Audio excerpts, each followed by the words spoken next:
7:30, para ya para acabar. Salí a correr temprano, me pregunté algo que os resultará un poco extraño y que quizás puede parecer hasta muy elemental. Me pregunté, ¿qué es esto de leer la Biblia? Leer la Biblia. Claro, yo soy tan acostumbrado a leer la Biblia, llevo tanto tiempo con la Biblia en las manos, que precisamente por eso, a fuerza de esa costumbre, surge quizás de una manera tan poderosa el propio interrogante, la propia preocupación, la propia incertidumbre. Y yo creo que ahí también la propia luz. ¿Qué es leer la Biblia? Y corriendo, mientras me estaba moviendo por el río de Valladolid, corriendo temprano, me vino a la cabeza, me desplacé, no con mi cuerpo, sino con mi mente, a mi casa. Yo vivo en Plaza de España, en la Iglesia de la Paz, vivo en el 6.º piso, ahí está mi habitación. Y desde ahí, desde la ribera del Pisuerga, me fui a mi habitación y me sentí a mí mismo haciendo algo que muchas veces hago, y que os confieso. Es una pequeña confesión, un poco extraña, ¿eh? Muchas veces me siento en la ventana del pasillo, hay un pequeño pollete, hay un lugar allí estrecho, pero si uno no está demasiado curtido por el colesterol, pues uno puede sentarse ahí, ¿no? Me siento muchas veces allí y miro por la ventana. Desde el 6.º piso miro la Plaza de España. Y eso lo hago en diferentes ocasiones. A veces porque estoy cansado, simplemente por eso. Porque necesito un espacio que me alivie, que me serene. Y esa vista, esa perspectiva, me da paz. Otras veces porque necesito concentrarme en la lectura de algo, en la escritura de algo, en pensar algo, y aunque resulte un poco extraño, esa visión también de la gente en esa plaza tan concurrida de Valladolid, ese lugar donde están casi todas las calles, parece que de ahí nace todo, que ahí llega todo, que ahí converge todo, que de ahí surge todo, eso, mirar eso, me aleja tanto de mí que me hace centrarme verdaderamente en mí y en aquello que necesito pensar, escribir, leer o comprender, lo que sea. Asomarme a la Plaza de España desde el 6.º piso de mi casa y abrir la Biblia es algo muy semejante. Y quisiera explicaros por qué. Fijaos, cuando uno se asoma a ese lugar de nuestra vida pública, de nuestra polis, de nuestro Valladolid, de nuestro entorno, uno ve muchas cosas, ve sugeridas otras muchas, imagina muchas, otras las presiente. Uno ve gente que pasa corriendo por la Plaza de España. Va gente que va vestida con traje de faena mercantil, gente que va con traje y con corbata y que va a ir a los bancos que están en Miguel Íscar a trabajar o que de ahí vienen con el maletín, vienen con muchas preocupaciones, muchos, claro, van hablando por el teléfono móvil. Hay personas también que van delicadamente caminando, mirando la fruta, los días que hay mercado de fruta o cuando hay mercado de flores o cromos, lo que sea, en los respectivos días que en esa plaza suceden cosas. Uno desde la Plaza España no escucha lo que la gente se dice, pero muchas veces lo imagina, e incluso en las caras hasta lo vislumbra, lo presiente. Se puede ver en la presencia de las personas que por ahí pasan un poco el atismo de lo que es la vida humana, el drama que está en la vida humana, el sufrimiento, la alegría, la esperanza, la duda, el desconsuelo, la ilusión, todo desde 6 pisos de distancia. Hay una visión particular para, sin ver nada, ser capaz casi de ver todo. Esa panorámica, esa distancia, se convierte en una cercanía única y especial con la humanidad. Ahí, en esa Plaza de España de Valladolid, ya no está la Plaza España, sino que está casi toda la historia que los seres humanos hemos ido escribiendo o han escrito encima de nosotros. Y algo así es leer la Biblia, asomarse a la Plaza de España del mundo, de nuestro corazón. Y de esto quiero hablar, de cómo todavía hoy tiene sentido y es realmente hermoso asomarnos a esta plaza que está aquí concentrada entre estas dos tapas duras, a esta maravillosa aventura que llamamos la biblioteca. Eso significa la Biblia, ¿verdad? Los libros, la biblioteca, algo muy semejante al espacio en el que estamos, un lugar en el que cuando nos introducimos en él no sospechamos los lugares a los cuales vamos a llegar, un lugar en el que se nos ofrecen encuentros insospechados con personas que reaccionan de la manera en la que nunca pensábamos que esas personas iban a reaccionar. Un lugar para llorar, para sentir el consuelo, para encontrar respuestas y para darnos cuenta de que esas respuestas que hemos encontrado ya no nos valen. Esto es la Biblia. Es la vida concentrada en zumo, exprimida, que se nos pone en nuestra mano y que se nos invita a beber y a vivir. Yo quiero, en este momento, que espero que no sea demasiado amplio, no quiero aburriros con demasiadas palabras, quiero simplemente compartir con vosotros algunas cosas que yo, cuando me asomo aquí, veo. Me parece que son algunas visiones especialmente importantes que, como una especie de antología, pueden dar una impresión certera de qué es lo que encontramos en la Biblia. Es decir, quiero poner delante de vosotros algunas instantáneas. Pretender en una hora explicar algo de la Biblia es vano, arrogante y estúpido. Y pretender con 4 o 5 escenas dar a entender qué hay en el gordo grueso de todo esto que es la Biblia es también igual de vano. No quiero hacer eso.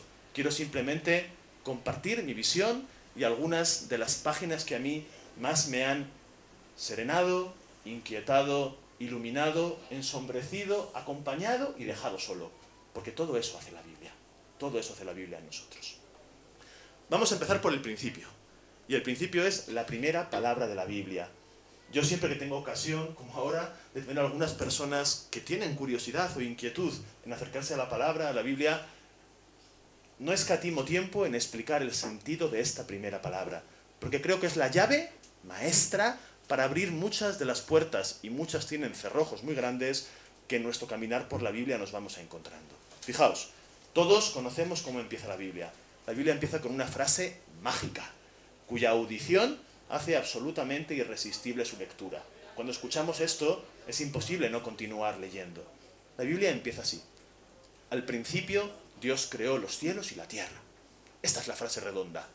Hay libros que tienen una frase tan buena que uno siente delante un imán del cual no se puede desprender. Le pasa al Quijote, le pasa a García Márquez, le pasa a grandes novelistas que en la primera frase ya nos regalan lo que después nos van a ir regalando página tras página. Algo así sucede con la Biblia. Al principio Dios creó los cielos y la tierra. Daos cuenta de que esa frase, que es para nosotros una frase muy oída desde la catequesis, desde el colegio, desde niños, sin embargo abre cada vez que la escuchamos un espacio nuevo y distinto. Es como si ese al principio, que está ahí escrito, se hiciese para cada uno de nosotros, cada vez que la escuchamos o que la leemos, se hiciese realidad, se convirtiese realmente en nuestro principio. Todo, aunque ya esté usado, aunque estemos acostumbrados a ello, se convierte en nuevo. El viernes se convierte en lunes, marzo se convierte en enero, todo vuelve al principio. Todos nos volvemos un poco niños, o podemos volvernos un poco niños, que con mirada inquieta, curiosa y estremecida, vemos crear el inicio de todo lo que existe. Al principio. Esto suena así en nuestra lengua, en español. Si nosotros vamos, y aquí estará en algún sitio, ¿verdad?, a la lengua original en la cual la Biblia está escrita, el Antiguo Testamento, la Biblia hebrea, vamos al hebreo, este principio en hebreo suena así. Suena así. Bereshit bara Elohim et haaretz behashamayim. Bereshit, Bereshit. Esto es en hebreo lo que nosotros traducimos después en español por el principio. Y aquí hay un equívoco, una pequeña trampa, la Biblia tiene muchas de estas, que tenemos que intentar deshacer, esquivar, comprender bien para que nuestra lectura no se vaya por lugares tangenciales, para que no perdamos el hilo que verdaderamente aquí se nos está lanzando. Fijaos, el principio, para nosotros, tiene que ver con esto, con lo que mi mano sostiene en alto, con el reloj. Y en esta frase en concreto, y en este libro en concreto que llamamos Génesis, pues más todavía, ¿verdad? Al principio Dios creó los cielos y la tierra. Enseguida nosotros, occidentales, y más siglo XXI, y más personas que estamos con relojes móviles y aparatos que miden el tiempo en nuestros bolsillos, digitalizando nuestro tiempo constantemente, pensamos que el principio es un principio temporal, que esta frase nos retrotrae al inicio de todo, a cuando no había nada, y que de la nada va surgiendo el todo, y que ahí empieza la historia cronológica, la historia de los cielos y de la tierra, y de los pobladores habitantes de esos cielos y de esa tierra, como si lo que se nos estuviera contando a partir de ahora, y algo de esto es el amplio, casi inagotable calendario de la historia, el principio temporal. Y esto es verdad, pero a medias, solo a medias. O mejor dicho, no es la gran verdad, ni la verdad más importante. El principio que aquí Génesis pone delante de nosotros, esa palabra principio, cuando la leemos en hebreo, Bereshit, lo que pone delante de nosotros es un principio, sí, un inicio, sí, un arranque, sí, todo eso es verdad, pero poco tiene que ver con el tiempo. Esa palabra, cuando la escucha un hebreo, o cuando la escuchaba un hebreo de aquellos tiempos, ¿verdad? Para nada miraba el reloj. No tenía reloj, claro. Pero tampoco miraba el reloj de sol, ni de arena, ni de agua, nada. La clepsidra, no. No pensaba en el tiempo. Pensaba en otra cosa, en otra dimensión. Ese principio, ese Bereshit, ese arranque maravilloso de la Biblia, nos sitúa no delante del tiempo, sino delante del espacio. Y todavía más, nos sitúa delante de la verticalidad, de la hondura del espacio. Principio en hebreo, Bereshit en hebreo, es la raíz, el principio del árbol, el principio de la planta, lo que está invisible, pero está, lo que está escondido no podemos tocar, pero sin cuya presencia nada de lo que tocamos y vemos existiría. Es la raíz. A poco que nos fascinen un poco los árboles, la vida vegetal, la botánica, y espero que así sea, ¿verdad? Que nos maraville esa maravilla que es la vida de las plantas y de los árboles, todos hemos sentido, seguramente alguna vez en nuestra vida, la gran sorpresa que es encontrarnos con la raíz de un gran árbol, con la raíz. Claro, la copa, lo que la copa tiene, lo que el tronco tiene, lo visible, es maravilloso, es seductor, pero es evidente, y por eso no es tan maravilloso y tan seductor como la raíz, porque siempre es mucho más interesante lo escondido, lo que no está, lo que está, pero nosotros no nos damos cuenta de que está, lo que nuestra mano no puede manipular, aquello que no podemos tangencialmente controlar, sino que intuimos, la raíz del árbol, la savia que de ahí nutre al árbol, el agua que esa raíz coge. Bueno, si aplicamos esto a la Biblia, nos damos cuenta, y esto es una llave maestra, ¿verdad? Nos damos cuenta de cuál es la gran dirección en la que la Biblia nos introduce. La Biblia no va a contarnos historias sobre las cosas que han sucedido en el tiempo. Eso es interesante, pero es mucho más interesante lo que la Biblia nos cuenta. La Biblia va a contarnos historias que siguen sucediendo en la raíz, en nuestra raíz. Es decir, cada vez que en la Biblia leemos un pretérito, un tiempo pasado, algo que le ocurrió a una persona en el siglo III antes de Cristo o en el siglo I después de Cristo, en el fondo lo que estamos escuchando, leyendo y teniendo delante de nosotros es lo que nos sigue ocurriendo a nosotros en nuestra raíz, en el presente. Es decir, la Biblia, aunque cuente cosas extendidas en el tiempo, es como ningún otro libro de la historia, profundamente atemporal. Es un libro presente. Lo que le preocupa es el presente, lo que nutre el presente, lo que el presente va nutriendo para que vaya surgiendo el futuro. Eso es la Biblia. Y planteándolo así, los antiguos tenían en latín una frase, dicho una frase en hebreo, pues ahora otra en latín. Venga, ya que estamos aquí y es miércoles por la tarde o martes por la tarde, nos lo podemos permitir. Los antiguos decían que existe una manera de ver la vida que ellos explicaban así: subspecie eternitatis, es decir, con la visión de la eternidad. Así ve Dios el mundo, ¿no? Dios no tiene reloj. Dios no dice que hoy son las 8 menos cuarto. Dios está en la eternidad, es otra cosa distinta. Esa visión es un poco la de la Biblia. Una visión de la eternidad, ¡ojo!, que no nos quita la comprensión de lo concreto, de lo histórico, sino que precisamente porque nos revela lo eterno que hay en lo concreto, se hace verdaderamente histórico. Bueno, vamos a ver ahora que hemos abierto esta puerta de la Bereshit, de la raíz, ahora que ya no estamos viendo el árbol por fuera. Ahora vamos a hacer un poco de espeleología y vamos a meternos en la oscuridad de la tierra, en la raíz, en la vida oculta del árbol, en nuestra vida, en nuestro sentido, que es lo más interesante. Eso es lo más interesante, lo no evidente, lo intuible, lo que oímos, olemos, vislumbramos, pero no podemos dominar. Eso siempre es lo que interesa. Esa es la gran aventura, lo que interesa. Me interesa mucho el sexto día de la creación. Yo estoy enamorado de ese día. Estoy enamorado de 2 días de la creación. Uno es el sexto día y otro es el octavo día. Lo del octavo día no se nos dice nada. Se nos dice en Génesis que en el séptimo día es el Shabbat y que Dios hace fiesta, descansa. E invita a todos a gozar de la fiesta del mundo, de la creación. Y después, sí, después viene el octavo día, aunque de él no se nos diga nada. Pero el octavo día es el nuestro. Nosotros vivimos en el octavo día de la creación. La primera semana se hace todo y luego empieza la segunda semana. Y la segunda semana, claro, ya es dura, ¿eh? Hay que levantarse pronto el lunes, hay que trabajar. Ese es el octavo día de la creación. Pero pasan cosas muy buenas también. tenemos relaciones los unos con los otros, leemos libros, amamos a otras personas. Todo eso pasa a partir del 8º día de la creación. Pero hoy quiero hablar del 6º día de la creación. Quiero hablar de la última frase del 6º día de la creación. Una frase también maravillosa. Después de que Dios, dice el libro del Génesis, ha ido creando los cielos y la tierra, los pájaros que vuelan por los cielos, los mares que están separando la tierra, los peces que están allí, los anfibios, todos los microbios, todo lo que tiene clorofila, todo lo que respira, todo lo que puebla y nutre el maravilloso universo de la vida, Dios crea en el 6º día de la creación, y esto hay que pensárselo, a los reptiles y después a los seres humanos. Estamos al lado. Los reptiles y después los seres humanos. Esto es para pensarlo, ¿Qué habrá aquí? ¿Qué nos acercará a los reptiles a nosotros? Bueno, esto es para otra conferencia o para otra disquisición que tiene bastante importancia también, ¿no? Después de que Dios crea a los seres humanos, Génesis 1:26 dice que lo crea varón y hembra, mujer y hombre los creó, a su imagen y semejanza los creó, dice todo eso el libro del Génesis, y después llega un momento en que les da las llaves del jardín, le dice, venga, cuidad esto, disfrutadlo, esto es vuestro. Y después dice el autor del Génesis, y vio Dios todo lo que había hecho, y todo era muy bueno, muy bueno.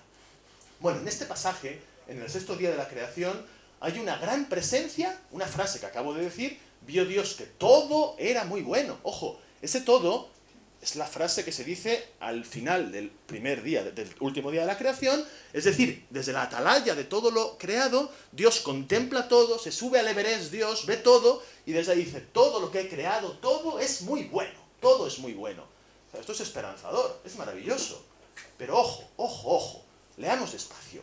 Si leemos, no tengo tiempo para leer todos los pasajes, entonces los cuento yo. Aunque esto es un pecado, tendría que leerlos, porque la Biblia tiene que ser escuchada, pero entre que busco me pongo las gafas, es todo un artilugio que tengo que montar aquí, que mejor os lo cuento, me lo sé bien, ¿no?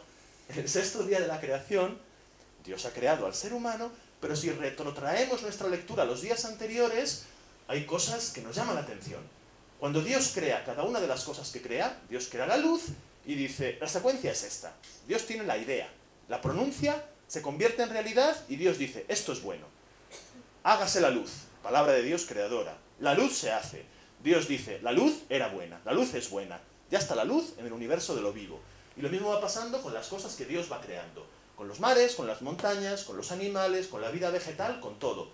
De todo, individualmente, Dios dice, y vio Dios que era bueno. Y se introduce esto que acaba de ser visto, sancionado, Dios, el notario Dios, pone el sello y dice, venga, adelante, esto es bueno. También puede pasar esto a la creación, es bueno. Pero ojo, 6º día de la creación, Dios crea al ser humano y del ser humano no dice Dios que sea bueno. Falta eso. Qué extraño. Qué extraño que del ratón, del zorro, de la lombriz, del clavel, de la lluvia, del granizo, Dios diga que eso es bueno. Pero del ser humano no dice que sea bueno. Ojo, no nos engañemos. Tampoco dice que sea malo, En ningún momento dice Dios que sea malo el ser humano. Al revés, ha dicho que está creado a su imagen y semejanza. Pero falta algo. Génesis nos deja con una ausencia. ¿Por qué no dice Dios que el ser humano es bueno? ¿Por qué? Aquel que ha sido creado como la cima de la creación, que está en la cúspide, que de alguna manera, claro, Dios ya tiene práctica, ha ido creando cosas, significa que el ser humano ya, oye, tiene que haberle salido bien. Porque después de mucho trabajar en su taller, el ser humano tenemos que haber salido con buena hechura, buena factura, ¿no? Un artesano que tiene práctica ya. Pues no se dice eso. Esto es tremendo, Y esta es otra llave maestra para acercarnos en la lectura de toda la Biblia. Fijaos. Primero, la pregunta es esta. ¿El ser humano es la obra más perfecta de la creación? Según el Génesis, la respuesta es doble. Por un lado sí, qué duda cabe, que tenemos más dignidad que los ratones y que las lombrices. Porque el ratón y la lombriz no han demostrado tener habilidades que nosotros tenemos hasta este punto de la historia. ¿Quién sabe en el futuro? ¿No? Pero por otro lado, y la Biblia después esto nos lo va a ir diciendo, el ratón y la lombriz tampoco han cometido los masacres que los seres humanos hemos cometido. No han provocado ningún holocausto, no han creado campos de concentración, no han matado a sus hijos, ni a sus esposas, ni a sus esposos, no se han hecho la vida imposible entre ellos. Es decir, aquí la Biblia, sin decirlo, este es el arte de la buena literatura, nos está indicando algo que es muy necesario. Ojo con el ser humano. Atención al ser humano. Lo que tenemos aquí es una criatura tremenda, tremenda, pero también tremendamente ambigua, tremendamente maravillosa y tremendamente pervertible, tremendamente capaz de hacer cosas extraordinarias por la historia y por los otros, y capaz de convertir la historia en un infierno para los otros. Aquí, sin decirlo, se está diciendo esto. Se está dejando la puerta para que después, según vayamos caminando, porque la Biblia nos va a ir poniendo delante, muchos ejemplos en los cuales abominaremos del ser humano, sentiremos miedo de quiénes somos nosotros. Veremos que la sangre que el ser humano tira sobre la tierra, la sangre de Abel que Caín tira sobre la tierra del Edén, del paraíso, es la misma sangre que en todos los lugares de la historia el ser humano sigue tirando sobre otros seres humanos. Es decir, llave de lectura de la Biblia. La vida humana, nosotros somos ambiguos. Somos libres, podemos decirlo así también. Y esa libertad tiene una contrapesada, muchas veces dolorosa y al mismo tiempo maravillosa ambigüedad. Pero ojo, acabemos bien el sexto día de la creación. Dios ha dicho que todo lo creado es bueno. Es decir, también esta ambigüedad del ser humano, también esta libertad del ser humano. Dios no quiere transhumanos, no quiere posthumanos, no quiere robots, no quiere modificaciones genéticas de lo humano, no quiere que estemos invulnerables a lo que la vida humana pone delante de nosotros. Dios, y Dios sabrá por qué, nos ha creado fuertes y frágiles, inteligentes y estúpidos, generosos y egoístas, maravillosos y absolutamente bajos. Esta es la realidad humana. Génesis 1:31. Aquí, sin decirlo, se dice. Seguimos en Plaza España. Estamos mirando la gente que pasa por ahí, o lo que es lo mismo. Estamos mirando la Biblia, ¿verdad? Y Vara pasa por la Biblia. Si damos un pequeñito salto del capítulo 1, vamos al capítulo 12, del libro del Génesis, el libro de la raíz, Bereshit, el libro de la raíz, nos encontramos con Abraham, ese maravilloso caminante, ese loco, o mejor dicho, es el hombre cuerdo al que Dios vuelve loco, porque le pide lo imposible. Le saca de su tierra, le lleva a un desierto donde no hay camino ni señales para moverse por ese camino, le dice que crea en lo increíble, le ofrece cosas que nadie aceptaría, pero él tiene que aceptar. La vida de Abraham es una gran novela, una gran película. No la hay en ninguna de las librerías, no hay escritor que pueda escribir una novela sobre un ser humano como la que Génesis, desde el capítulo 12 al capítulo 25, nos escribe sobre este hombre Abraham. Y quiero centrarme también en el inicio, porque esto es también maravilloso. Abraham está en su tierra, en Caldea, en Ur de Caldea, allá. Ponemos el mapa a la derecha, allá, Oriente Próximo, un poco para allá. Irak, un poco para abajo. Ahí está Abraham, ¿verdad? Y en un momento, un Dios al cual Abraham no conoce, con el cual no tiene relación ninguna, no tiene trato ninguno con él, un Dios desconocido se pone delante de él y le dice, lo digo primero en hebreo y después en español, le dice, Abraham, lek leja, lek leja.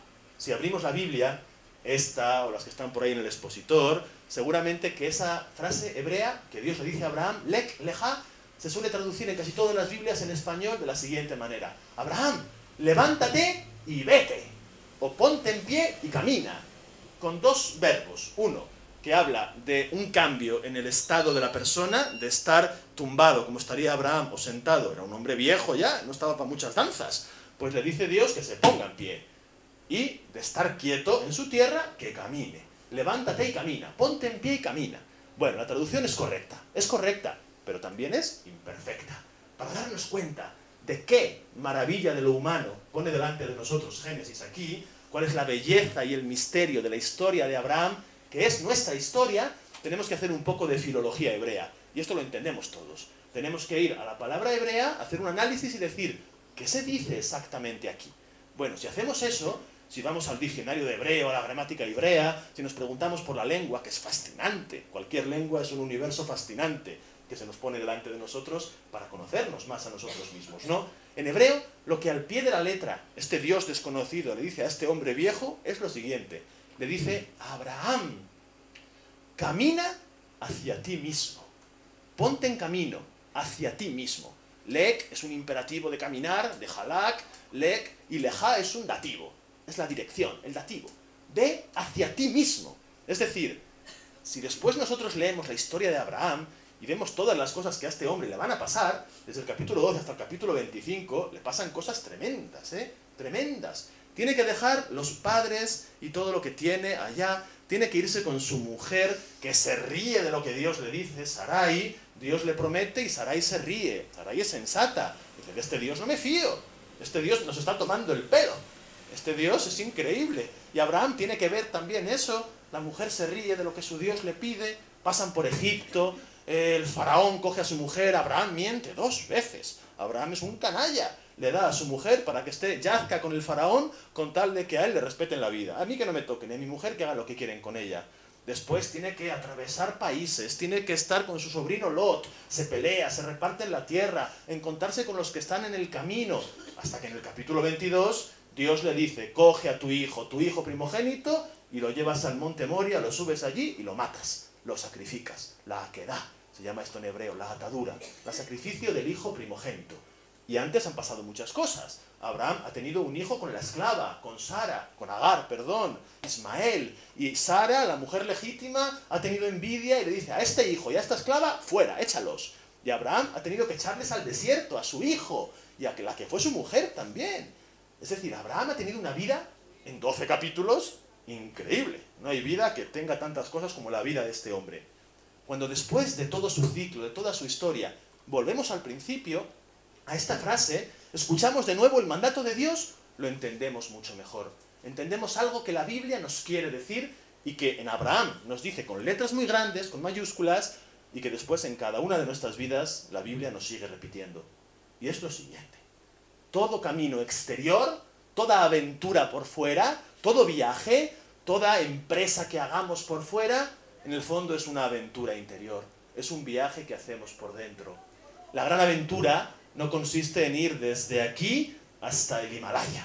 Es una gran aventura. La gran aventura tampoco consiste en coger un velero e ir recorriendo la ruta que recorrió Magallanes. Es una gran aventura. Sí, todas son hermosísimas y provocan cosas que son admirables. Pero la gran aventura, la soberbia aventura, la maravillosa aventura es atrevernos a lo que Abraham se atrevió, a hacer de sí mismo el destino de su propio viaje. Vete hacia ti mismo, camina hacia ti mismo. Aquí empieza algo que después es muy importante en la historia de la literatura, de la filosofía, de la teología y del pensamiento. Empieza a ponerse delante de nosotros el homo viator, es decir, el hombre que consiste en caminar. Esto es algo del ser humano. No es que entre otras cosas caminemos. Caminamos, pensamos, comemos, trabajamos. Sí, son cosas que pueden estar en una lista como nombradas una detrás de la otra. Pero este verbo, el verbo caminar, este participio, este adjetivo, nos convierte en algo distinto. Ese es nuestro destino. En el fondo, eso es lo único que tenemos que hacer, nos dice la Biblia. Caminar hacia nosotros mismos. Claro, esta formulación tan sencilla como yo la hago es absurda de lo sencillo que lo hago. Porque esto lleva la vida entera. Ser capaces de ir leyendo lo que nos pasa en la vida como signos de un camino que se nos está trazando en la vida. Y esto, así formulado, aterrizadlo cada uno de vosotros en vuestra propia vida y sentiréis, como yo siento, una sensación de asentir, de verdad, que es verdad, pero también unas grandes ganas de rechazarlo y de decir, ¿por qué me pasa esto? ¿Qué camino es este? Esto me lleva a algún lado, esto es perverso. Es un camino perverso, entonces el mío. Es decir, otra vez lo mismo, ¿lo veis? El camino de la vida que Génesis 1:31 abre en la creación, ahora concreto en un ser humano Abraham y aterrizado en nosotros, marca esta misma característica de lo existencial, de lo vital, de lo humano, de aquello que esta biblioteca que llamamos Biblia pone delante de nosotros. La ambigüedad, la maravilla, el dolor, la alegría, todo está en la misma mesa. Si continuamos leyendo el libro del Génesis, es tan maravilloso este libro, que podría estar uno con un verso del libro del Génesis 7 días en 7 conferencias. Son inagotables estas palabras, ¿no? Y vamos al capítulo 32 del libro del Génesis, Ahora ya dejamos a Abraham y vamos a uno de sus descendientes. Nos encontramos con Jacob, el gran Jacob. Nos encontramos con Jacob que acaba de pasar un río, el río Yabok, el torrente Yabok. Ha dejado a su familia antes, lo pasa por ahí Jacob, y Jacob, que es un hombre nómada, que va buscando por ahí también como puede las señas de Dios, se le hace de noche, pasa un río, y cuando se quiere dar cuenta, un ángel por la espalda le ataca. Estas cosas solo pasan en la Biblia, o en las películas de Hollywood, ¿no? Pero es mucho mejor en la Biblia. Las películas de Hollywood ponen tantos ejemplos de efectos especiales que lo destrozan. Aquí no hay pirotecnia, aquí todo es desnudo y sencillo. Un hombre pasa un río, es de noche, y un ángel viene y le ataca. Esto es tremendo, ¿eh? Es tremendo. Y luchan toda la noche. Están toda la noche luchando. Y ninguno puede vencer al otro. Es una lucha tan pareja, aunque por otro lado es tan dispareja, un ángel contra un hombre. Pero el hombre no puede vencer al ángel, y el ángel no puede vencer al hombre, toda la noche luchando. Y el hombre solamente quiere una cosa. Fijaos, esto es lo que me interesa.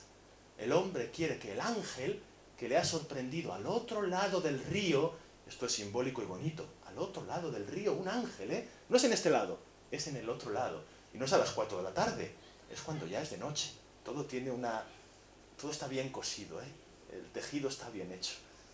El hombre Jacob quiere que el ángel desconocido y nocturno le revele su nombre. Dime tu nombre, dime tu nombre. Jacob quiere que el ángel le revele su nombre. El ángel no le revela su nombre.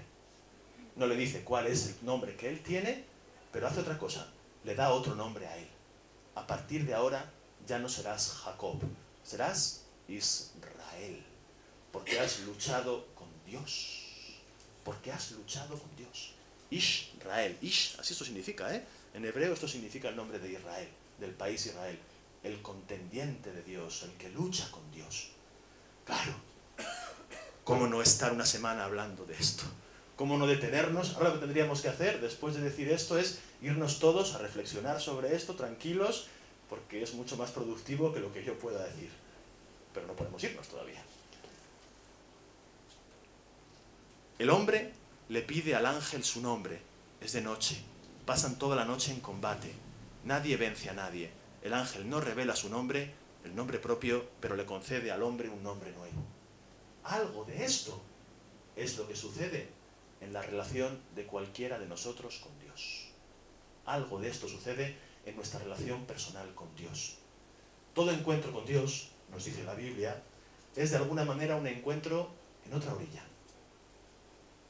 Es de alguna manera un encuentro por la espalda, no te lo esperas. Es de alguna manera un encuentro agónico, algo tiene de lucha. Es de alguna manera un encuentro nocturno, con sombras.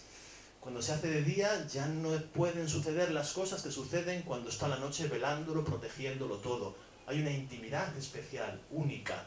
Todo encuentro con Dios es un encuentro en el cual pedimos a Dios saber, conocer, tener, comprender tu nombre.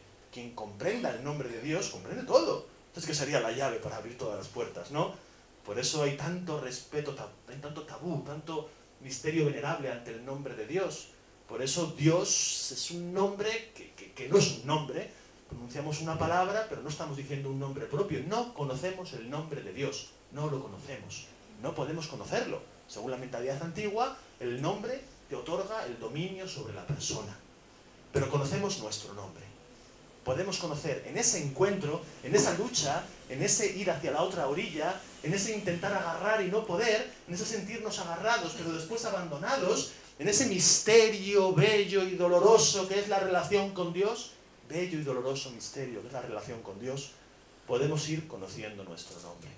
Y todos nuestros nombres, los que estamos aquí y allá, pasando por esta calle con tanto tránsito ahora, de alguna manera tienen que ver con el propio nombre de Israel, es decir, con el encuentro, con el combate, con la lucha con Dios.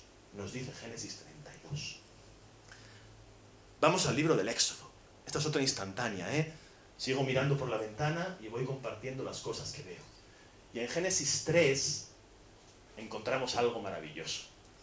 Encontramos que un hombre, un pobre hombre, que ha perdido todo lo que tenía, ahora tiene un pequeñito rebaño de ovejas. Y en el desierto las está apacentando. Y tiene más o menos otra vez su vida rehecha después de haberlo perdido todo. Ese nombre se llama Moisés. Ha huido de Egipto y está en el desierto en ningún lugar, sin saber a dónde ir, sin tener claro tampoco quién es él, quiénes son los suyos, los que eran los suyos ya no lo son, los que le dice que son suyos, él no los reconoce como tales. Es un perdido, un gran perdido, Moisés. Y pastoreando una mañana a sus ovejas en el desierto, imaginamos que en un pequeño vergel, una zona de oasis, como hay tantos en el desierto, Moisés siente la presencia del fuego. Ve una zarza que está ardiendo. Se acerca y lo primero que escucha es su nombre. De ahí sale una voz. Y la voz le dice: Moisés, Moisés. Una zarza que está quemándose. Un fuego que no se consume y de la cual emerge una voz, y esa voz pronuncia un nombre propio, 2 veces. Y en la Biblia, cuando un nombre se pronuncia 2 veces, o 3, pero sobre todo 2, es algo significativo, importante. Es que se le está convocando a su verdadera identidad. No es decir, María, ven. No, no es María, ven. María, María es María. Tú, de verdad, María. Escucha, porque eres tú. Moisés, Moisés, eres tú. Ven, ven. Esto el oyente bíblico lo reconoce, lo sabe.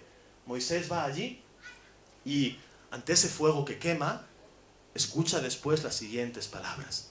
Descálzate, porque el terreno que estás pisando es terreno sagrado. Esto es importantísimo. Me parece que es de una hondura enorme también. Es la primera vez en la Biblia, la primera vez en la historia, que a un ser humano se le dice de una manera tan clara como es la de un fuego que habla. Luego no es muy clara esta manera, ¿no? Pero se le dice que dentro de lo cotidiano existe lo extraordinario.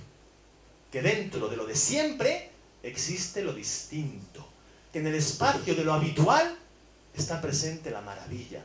Descálzate, porque el terreno que pisas es terreno sagrado. Ojo, el terreno que pisa no tiene ninguna diferencia con el terreno que ha pisado 4 metros detrás. Es arena arenisca rocosa del desierto. Nada que ver con ningún gran templo, con ninguna maravillosa soberbia catedral o con ninguna cosa con mármoles. No, es tierra, tierra fea, tierra estéril, pero es sagrada. Es sagrada, claro. Aquí hay algo también vibrante y que no se nos puede estar diciendo simplemente porque sí, por adorno. Aquí no hay adornos, ¿eh? Aquí hay siempre pistas, signos, cosas que explotan, minas que explotan cuando las pisamos. Aquí hay una mina que nos explota cuando la pisamos bien. Y lo que nos explota es esto. Descálzate, porque esto es terreno sagrado. A partir de este momento, para encontrarse con Dios, cualquier terreno es válido, apto. A partir de este encuentro, basta, esta es la imagen, el símbolo, ¿verdad? Que el ser humano se quite la sandalia y pise descalzo, la tierra desnuda, y estará pisando ya un templo, una catedral. Tomar conciencia de lo sagrado, tomar conciencia de lo santo en lo ordinario, de lo maravilloso en lo cotidiano, en lo normal. Esto, habría tantas posibles asociaciones que hacer entre cada una de las palabras que decimos y las palabras de Jesús de Nazaret. Esto no está muy lejos de lo que Jesús de Nazaret nos enseña a decir cuando pronunciamos el Padre Nuestro. Utilizar palabras sencillas, cotidianas, pan, paz, perdón, muerte, Padre, cielo, con la conciencia absoluta de que esas palabras cotidianas son eternas, son vibrantes, están llenas de lo sagrado.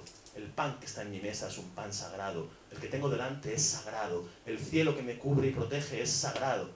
Todo es sagrado porque Moisés se ha descalzado ante lo sagrado que Dios ha dicho que es todo. Pero Moisés da un paso más, igual que Jacob, quiere nombres, él quiere nombres. Y le dice a esta voz que él identifica como la voz de ese Dios desconocido también para él, el Dios de los hebreos, le pide que le revele su nombre.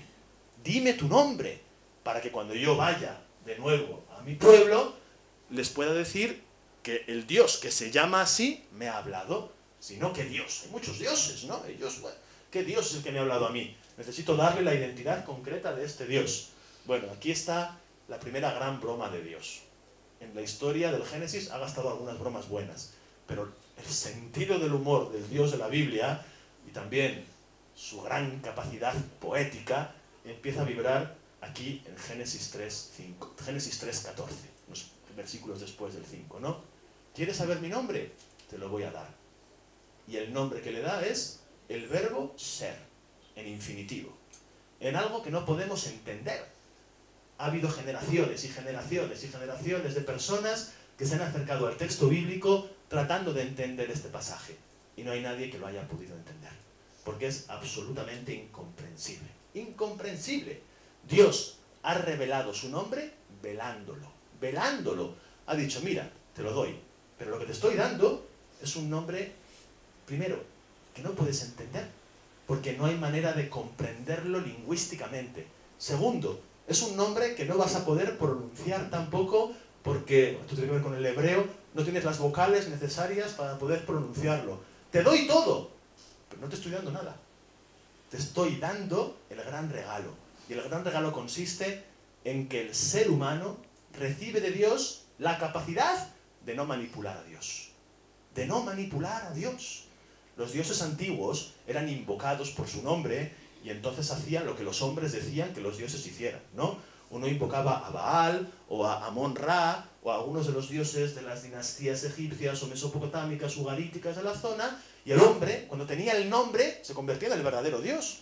Si yo sé el nombre del dios del trueno, invoco su nombre y tengo el trueno, o el del fuego, o lo que sea. Tener el nombre es tener el poder. Este dios le dice al hombre que no, que este no es un dios como otros dioses, que este no va a entrar en ese juego de tú metes la moneda y yo te doy lo que quieres. No, Dios no es una máquina expendedora de productos. Dios no está a la expectativa de lo que nosotros digamos que Dios tiene que ser, hacer, pensar, querer. Dios no revela su nombre, no lo revela. Nos revela el deseo de conocer su nombre. Nos revela la pasión, el fuego que va a estar ahí, la inquietud, la espolea, el aguijón. Nos regala eso. Nos regala un nombre que no podemos pronunciar. El deseo, la ausencia de su nombre. Si continuamos un poco más, ¿verdad? Hay tantas cosas, desde este hombre descalzo. Podemos ir recorriendo muchísimas de las páginas bíblicas en las que, personalizándolo en hombres y mujeres concretos, los diferentes autores que están en este libro ponen delante de nosotros, y quiero incidir un momento en esto, algo que es esencial. Lo hemos ido viendo, ¿eh? En Génesis 1:31, ese sexto día de la creación, ambiguo, extraño. En Génesis 12:1, caminar por fuera, con el único propósito de caminar por dentro. Génesis 32, luchar de noche con un Dios que me da mi nombre pero no me dice el suyo. Éxodo 3:5, una zarza, un fuego que no se consume, que habla, que me dice que todo es sagrado y que después no me da su nombre, sino que me genera el deseo de querer buscarlo siempre. Lo que, sin decirnos, todas estas escenas nos están diciendo es que la vida, nuestra existencia, y esto maravilloso que nos acompaña en ello, que es la Biblia, es fundamentalmente un misterio. Un misterio. Un maravilloso misterio. Esta es una palabra sobre la que tenemos la obligación de detenernos un minuto. También para deshacer el equívoco de lo que actualmente, desgraciadamente, hemos concedido al significado de esta palabra. Misterio, para nosotros, o para muchos de nuestros contemporáneos, tiene que ver fundamentalmente con programas que se emiten por la noche y que hablan de fenómenos paranormales, de ovnis, de qué sé yo, misterios, ¿no? Milenios, misterios, estas cosas que hay por ahí también, ¿no? De alguna manera nos sacan de nosotros y nos llevan, es una palabra un poco rara así, pero bueno, a lo teratológico, es decir, a lo maravilloso, a lo que nos supera y nos da miedo, a lo tremendo y lo fascinante. El misterio ese de lo que está... Bueno, misterio no es eso. Misterio no es eso. Misterio, si vamos a un diccionario griego, la palabra es griega, ¿no? Es una palabra preciosa, preciosa. A mí me gusta mucho explicársela a los niños también, porque los niños lo entienden muy bien esto. Misterio es esto, fijaos. Misterio en español, todavía tenemos un poco la herencia fonética del griego. Misterio en español viene de un verbo griego que es el verbo mío, mío, como el adjetivo mío, posesivo mío en español, pero cerrando más la boca, como si tuviéramos un poco de acento francés, ¿no? Mío, mío, así. Bueno, mío, en griego, es un verbo maravilloso, que se tiene que entender por otro verbo que está antes que él. que es el verbo maravillarse, en griego zaumatzein, zaumatzein. Cuando algo bello nos encuentra en la vida, o algo alegre, verdaderamente alegre, es decir, cuando nos toca con su mano desnuda el amor, o nos hiere con su mano ardiente el dolor, cuando la maravilla se nos revela, o cuando el dolor verdaderamente nos acecha, en ese momento se provoca el asombro, la maravilla. No sabemos lo que tenemos delante. Algo ha venido a nosotros que nos está llevando al fondo más hondo de nosotros mismos, pero al mismo tiempo nos está sacando muy fuera de nosotros mismos. Esto es la experiencia estética, ¿eh? Ante la verdadera obra de arte, eso sentimos. Sentimos cercanía, proximidad, verdadero conocimiento de lo humano, pero sentimos también una extrañeza tremenda, tremenda. Nos sentimos perdidos, desnudos, atacados. La belleza nos ataca.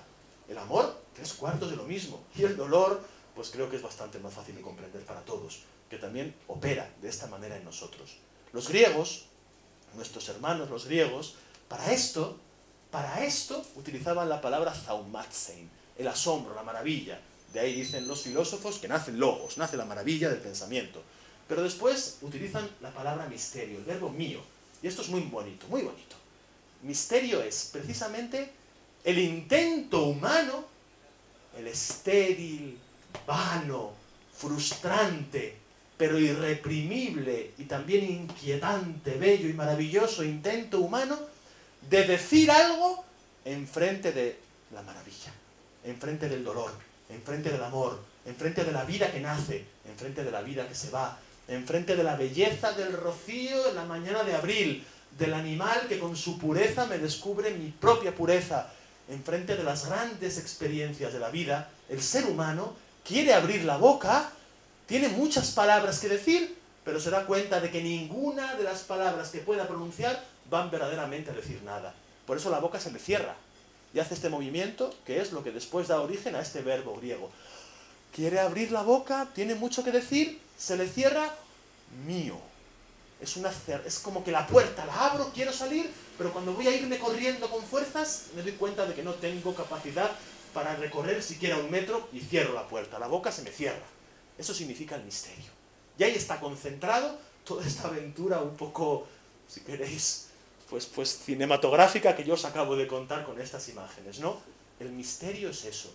Y el misterio, esta dimensión honda, abisal, alta y absolutamente también infernal que tiene nuestra realidad humana, eso que la vida nos provoca, es después a lo que la Biblia responde. Y la Biblia, por eso el título de este pequeño encuentro de esta tarde, no es una respuesta al misterio, porque el misterio no admite respuesta. Respuesta admite el teorema matemático, el problema, bueno, hay otra serie de cosas en el orden de la vida que sí admiten respuesta, que la exigen, de hecho, ¿no? El misterio no. El misterio repele la respuesta. Intentar responder a la hondura de lo humano con 4 o 5 fórmulas que aprendiéndonoslas de memoria y recitándolas después como papagayos nos dejen más o menos tranquilos sobre lo que tenemos delante, es una banalidad tal y un pecado tal y una falta de respeto tal que la Biblia nunca osa cometerla. La Biblia no es un libro para que estemos tranquilos. La Biblia no es un libro en el cual buscar automáticamente respuestas concretas a las preguntas que tengo. ¿No? La Biblia es un libro de preguntas, que es mucho más interesante que un libro de respuestas.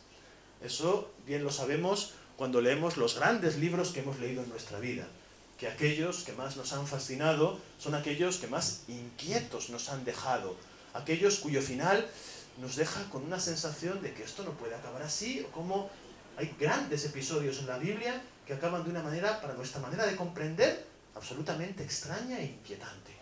Bueno, entre ellas, las historias evangélicas. Fijaos el Evangelio de Marcos, al cual yo tengo especial dilección, especial cercanía, cariño. Marcos es un texto maravilloso. Marcos acaba, en su versión original, esto lo sabemos por la crítica bíblica, por la filología también, después eso se modificó un poquito, ¿no? Pero en la versión primera del Evangelio de Marcos, fijaos qué final de un Evangelio, ¿eh? O sea, si esto es una respuesta, Esto es una inquietante y maravillosa aventura para que sigamos viviendo y preguntándonos, ¿no? Marcos acaba así. Las mujeres van al sepulcro. Quieren hacer los actos funerarios debidos al cuerpo muerto de Jesús que esperan encontrar allí. Van para allá, no se encuentran ningún muerto, se encuentran una tumba vacía, una piedra descorrida y una persona extraña que les dice que ahí no hay muerto ninguno, que se vayan de allí. Y las mujeres entran en pavor, en miedo. Claro, ¿cómo no? Zaumatzei es esto. O sea, es esa reacción ante lo absolutamente inesperado y desbordante. Una tumba vacía, una piedra quitada. Y se van corriendo y empiezan a decírselo a la gente. Y la gente no se lo cree. Piensan que están locas. Piensan que están fuera de sí, que han tomado alguna sustancia que no está muerto, que no está la piedra. Están gritando y están fuera de sí. Así acababa el Evangelio de Marcos, ¿eh? Así acababa. Después, si vais al Evangelio de Marcos ahora, el capítulo 16, no acaba así. Después se puso otra página y el Evangelio de Marcos tiene un final distinto. Pero el final original es maravilloso. Es maravilloso. Y tenemos que hacer todo lo posible para darnos cuenta de que este final tremendo, ojo, que esto no es obra de un literato que tiene esta gran idea. Sí, es obra de un literato, pero nosotros creemos en que el gran literato es el Espíritu Santo. El gran autor de estos libros es aquel que no podemos ver cómo los escribe, pero que los está escribiendo. Bueno, esto es maravilloso. Que acabe esta historia del Evangelio con esta escena tan desconcertante que nos pone delante de algo que no podemos controlar. Y tenemos por fuerza que intentar comprender. Y por eso, esto es la gran aventura del Evangelio de Marcos, tenemos que intentar otra vez conocer desde el principio el Evangelio, ir recorriendo las cosas que Jesús nos ha ido diciendo. Bueno, la Biblia, en todas sus páginas, en todas sus personas, claro, están apuntando de una manera especial a una página y a una persona. Esto es algo también extraño y maravilloso de este libro.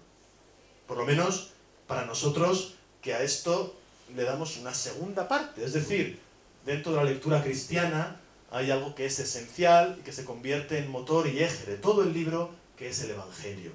Todos son libros maravillosos, todas son historias increíblemente bellas, pero hay algo dentro de todo que es cualitativamente distinto, que hace que todo gire en torno a él y que todo pueda ser leído desde él también. Y eso distinto, único, maravilloso, diferente, es Jesús de Nazaret, su persona. Quiero acabar con una pequeña palabra de Jesús. Y os voy a confesar que esto sí que ha sido de la siguiente manera. Cuando estaba en casa por la tarde hace un momento, pensando qué palabras de Jesús compartir con vosotros esta tarde, me sentía absolutamente desbordado también. ¿Cómo elegir una palabra de Jesús? ¿Hay tantas? O sea, yo tengo muchas favoritas, ¿no? Parábolas que me gustan, encuentros de Jesús a los que acudo muchas veces en mi lectura, en mi oración, pero me sentía imposibilitado, incapaz de, entre tanta hermosura, elegir una. Bueno, pues entonces abrí la Biblia al azar, Nuevo Testamento. Cogí, la abrí al azar y dije, la que salga. La que salga. Y la que salga salió. Y la quiero leer. Esta sí que voy a leerla, ¿vale? Es una hermosísima palabra del Evangelio de Lucas, que está en su capítulo 15, y que, bueno, pues así es la vida. Si hubiera sido yo el que hubiera elegido esto, no hubiera tenido tanto acierto como el que me hizo elegirla. Así que lo leemos. Es Lucas 15, 8, 10. Dice Jesús: si una mujer tiene 10 monedas y pierde una, no enciende una vela, barre la casa y busca incansablemente hasta encontrarla. Al encontrarla, llama a las amigas y a las vecinas y les dice: alegraos conmigo, porque encontré la moneda que había perdido. Os digo que lo mismo se alegrarán los ángeles de Dios por un pecador que se arrepienta. Bueno, esta es la parábola. Es maravillosa. De hecho, es de una sencillez llena de profundidad. ¿A quién se le puede ocurrir, para hablarnos del corazón de Dios, hablarnos del momento extraño en el que una mujer barre la casa para encontrar una moneda? Es una asociación extraña, ¿eh? Hay que darle vueltas a la cabeza para lograr esta imagen de una factura tan sencilla y de un contenido tan amplio. aquí está, quizás, y por eso me parece que es un final, bueno, que brilla, como esta misma moneda que brilla, me parece que es un final brillante para este pequeño encuentro. Algo de esto es la Biblia.